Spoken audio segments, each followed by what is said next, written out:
Hey, Dr. Berg here. You know, a lot of times patients will ask me, when I do a ketosis diet, which is a higher protein, high fat diet, I get fatigued, I have lethargy. What is that and how do I combat that? In this video, I'm going to show you exactly how to get rid of fatigue or lethargy when you do the ketosis diet.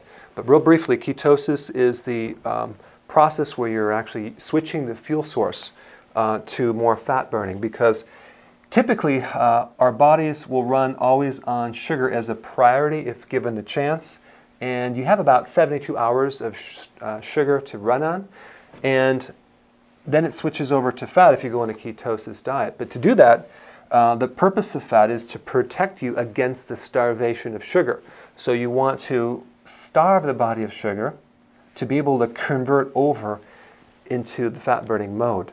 The great majority of people do not burn fat because they have a little too much sugar in the diet. You have to literally starve the body of sugar to be able to really get into this mechanism right here.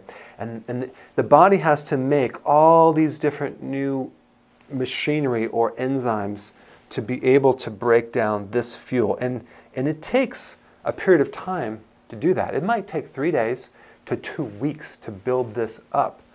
And it takes you have enough sugar to last you a while, so your body will deplete this and then it starts to convert over right here.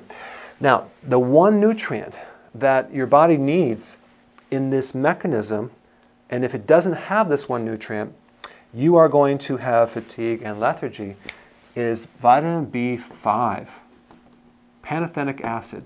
So vitamin B5 is kind of like a co-vitamin, a helper vitamin that allows the metabolism of fat. And the cool thing is about B5 is it also really supports the adrenal gland. So if you have adrenal fatigue, it really will help the metabolism to build up more energy. So I just wanted to make a point of this. So if you're noticing fatigue, you're getting tired, that type of thing, go to the health food store, get some vitamin B5, and those symptoms will go right away. You'll feel better, you'll be able to metabolize better, and you can really make this transition very effectively. Hope that helped, and I will see you in the next video.